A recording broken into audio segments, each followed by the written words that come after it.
Later with Mo Kelly on KFI AM 640. Methods and tactics matter because it's never just about the law. It always includes methods and tactics.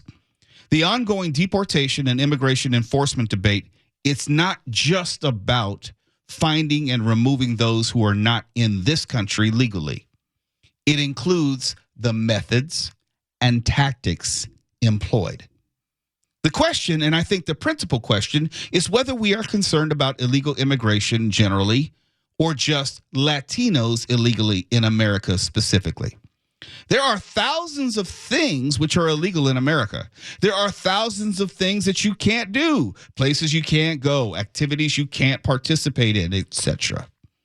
But how we enforce the law always matters. Which laws we choose to enforce and the ones we choose to overlook, let's say, that also matters. The Fourth Amendment still matters, even if you don't like who it may protect. If you're only looking for undocumented immigrants at places like farms or Home Depots, you aren't really looking for undocumented immigrants. There's a difference.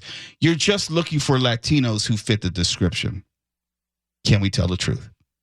And that's not the same. If you're only scooping up the Latino undocumented immigrants on a farm for breaking the law, air quote, but not the farmers who employ them who are also breaking the law, then you're not really concerned with the law. There's no moral or legal high ground to stand on if you're worried about illegal immigration and this being a law and order country. Here's something you may not know. According to the Public Policy Institute of California, 49% of immigrants are from Latin America, but 41% are from Asia. 49% Latin America, 41% Asia. Drill down even more, and among immigrants who arrived here in California between 2014 and 2023, 46% were born in Asia, while 38% were born in Latin America. But if you just watch TV or follow the news and chronicle the methods and tactics employed, you'd wrongly and miss the point that 99% of undocumented are Latino. You'd wrongly believe that. Since California is on the national stage in this ICE debate, I think those numbers bear mentioning. Since the raids are largely not happening anywhere else except Latino communities, those numbers bear mentioning. Talking about immigrants who arrived here between 2014 and 2023, 46% were born in Asia, 38% were born in Latin America. It's like only looking for illegal drugs in the inner city, but not on college campuses, when we all know there is extensive use in both places. I've lived in the inner city, and I've lived on a college campus, and I'm here to tell you there's an equal amount of drug use, let me tell you. But there's not equal focus. And that only says you're not really targeting the problem, you're targeting people. The state with the largest undocumented population in America is California. That can't be argued. But you know who's number 2 and 3? Texas and Florida. It's fair to point out that no similar effort is underway in Texas or Florida. But hey, I'm sure it's just a coincidence. And the National Guard will show up in both states eventually. I mean, the National Guard didn't show up to assist in the floods in Texas and save actual lives, but who's nitpicking? Illegal immigration in California is more important than floods in Texas, right? Right? Because, never mind. I think you understand what I mean. Methods and tactics matter. If you're not actually following the law all the time and trying to get all the people breaking the law, then you're not really interested in the law. You're just targeting people. For KFI AM 640, I'm Mo Kelly.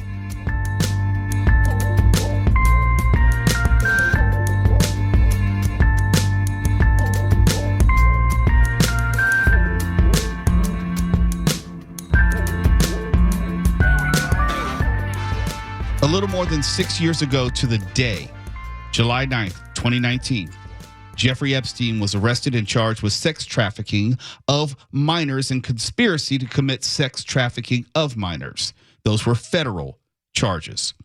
On July 12th, 2019, just 3 days later, then Labor Secretary Alexander Acosta stepped down due to scrutiny of his role in a previous non-prosecution deal with Epstein in Florida, while Acosta was a federal prosecutor in Florida.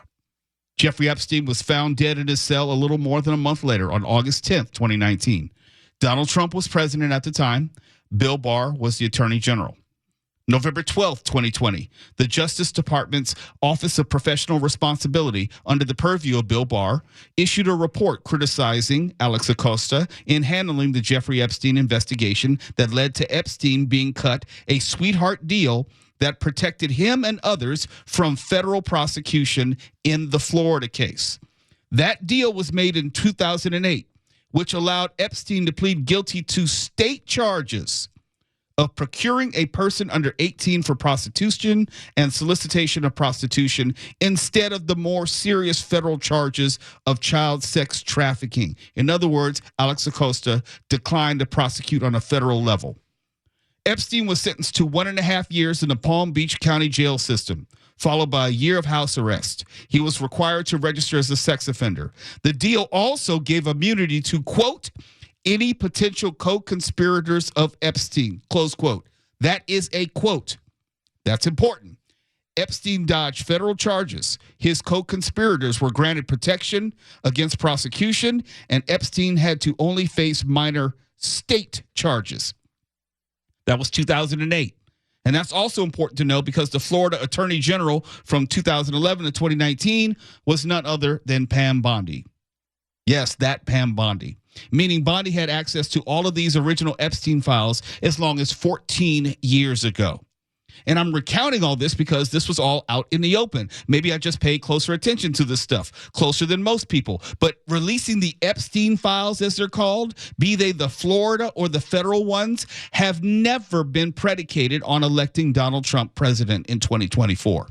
Now, I know it made for good conspiracy fodder and campaign promises, but it was never dependent on Donald Trump returning to the White House. Would I like to know who is linked to the reasons why Ghislaine Maxwell is serving 20 years in federal prison? Of course. Would I like to know who are the protected co-conspirators in the 2008 deal? Of course. Do I believe that the Johns and those complicit should see justice? Absolutely. But if you're mad now about Jeffrey Epstein and not back in 2008 for getting over in Florida, I can't take your concern seriously. He was a known child rapist even back then. With the stroke of a pen by the then governor Rick Scott, who was governor 2011 to 2019 and who's now Florida's junior senator, everything connected to the Florida state case, which originally was a federal case, could have been released instantly. Remember, it was just a state case. Scott's successor, Governor Ron DeSantis, did release 150 pages of grand jury testimony, but chose not to release more than that. Chose. To quote the movie When a Stranger Calls, the call is coming from inside the house. If you really wanted the Epstein files, you could have and should have had them more than a decade ago. You didn't ask the right people. Don't act surprised now that there's no appetite to release them. Ron DeSantis right now can release the Florida portion of the files all by himself. And if you know anything about civics, you know I'm right. There's no debate here. But most people who want to talk about Jeffrey Epstein don't want to have that conversation. The guy who agreed to release 150 pages of grand jury testimony is the guy who can release the rest today. But this is what happens when the dog chasing the car finally catches it. This is what happens when Ahab finally slays the white whale, when Charlie Brown finally kicks the football and Lucy doesn't pull it away. The conspiracy is not all that complicated, but the allure of conspiracy theories is that they remain abstract, with a non-specific boogeyman to blame. The sad truth is the real driving force behind the desire to release the Epstein files is the wish casting as to who is supposedly on the client list. That's it. Because Jeffrey Epstein, pardon my vernacular, he was raping children in the early 2000s and nobody said anything. It was a relatively open secret in Florida. But now it's a thing? If you're connected to child sex trafficking, you should be under the jail. But here's an uncomfortable truth. Nobody is ever going to be held accountable, ever. And here's why. Because there is no statute of limitations for federal child sex trafficking charges. No statute of limitations. You release that list tomorrow, anybody on that list is eligible for prosecution. Put another way, that list will never come out. Never. But you can always ask Governor Ron DeSantis, see if he'll help you out. For KFI AM 640, I'm Mo Kelly.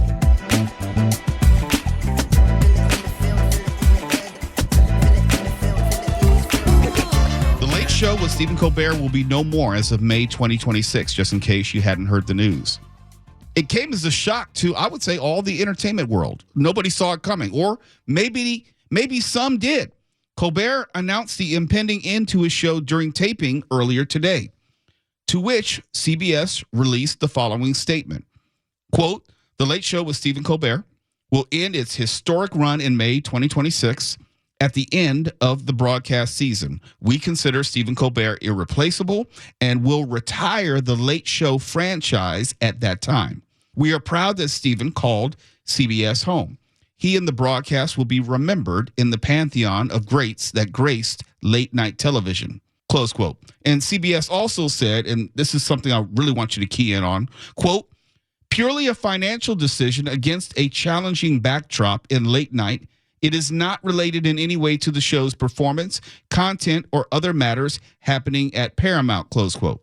Referring obviously to the recent $16 million CBS settlement to help grease the wheels for the FCC to hold a full commission vote on the Paramount merger waiting in the wings. And that's notwithstanding Colbert's on-air torching of parent company Paramount on his show just on Monday. While I was on vacation, my parent corporation, Paramount, paid Donald Trump a $16 million settlement over his 60 Minutes lawsuit. As someone who has always been a proud employee of this network, I am offended. And I don't know if anything will ever repair my trust in this company. But just taking a stab at it, I'd say $16 million would help. This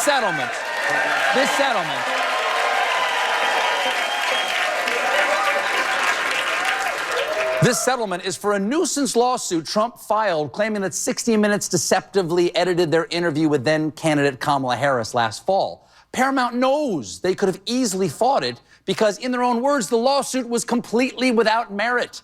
And keep in mind, Paramount produced Transformers: Rise of the Beast. They know completely without merits. Now, unlike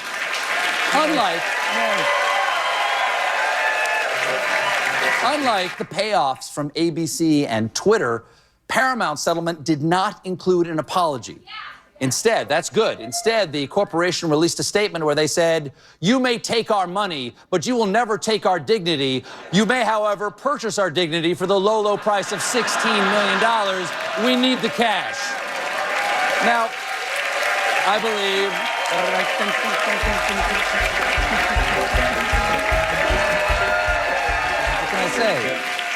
What can I say? Mr. Stephen loves to dance. Now, I believe this kind of complicated financial settlement with a sitting government official has a technical name in legal circles. It's big fat bribe. Because this all comes as Paramount's owners are trying to get the Trump administration to approve the sale of our network to a new owner, Skydance. Not the music I was expecting? Okay. That was me dancing in the sky. And some of the TV typers out there are blogging that once Skydance gets CBS, the new owner's desire to please Trump could put pressure on late-night host and frequent Trump critic Stephen Colbert. Okay. But how are they going to put pressure on Stephen Colbert if they can't find him? And just in case you were wondering, in the most recent quarterly ratings released earlier this week, Colbert sat at number 1 for his hour. 700,000 more viewers than Jimmy Kimmel Live and more than double the viewers of The Tonight Show with Jimmy Fallon. The higher the ratings, the higher the ad revenue. So I'm not so sure about the difficulty in producing his show. Maybe this separation was inevitable, but when you put all of this with the previous resignations of 60 Minutes executive producer Bill Owens and Winnie McMahon, president of CBS News, over the question of editorial independence, it has to make you wonder. No, it's not a matter of free speech, as these are private companies. Nobody has a constitutional right to any particular job or the privilege to have a television show. But it is very much a matter of whether the government is exerting its will, leaning on companies via stick or carrot to stifle voices which may be in opposition to it. Meaning, it is very much an issue regarding freedom of the press. Same First Amendment, but different parts of it, assuming you know it. Stephen Colbert will be fine. In fact, I wouldn't be surprised. I would not be surprised if he ended up on some other network with a new venture. If you think he might go back to The Daily Show, no, that too is a Paramount property. That's not going to happen. I'm more curious to see if any of this fallout hits Jon Stewart too. But honestly, that's not my concern. My concern is as a fellow member of the media, as I watched the announced future exit of one of the biggest names in entertainment, while he's still number one in the same news cycle as NPR and PBS are defunded. Because as I said before, whereas this may not be a free speech issue, it is definitely one of freedom of the press. Since when is America built upon the idea that media should not be allowed to offer ideas in opposition to a presidential administration? Since when? Well, I guess since this week is the answer. For KFI AM 640, I'm Mo Kelly.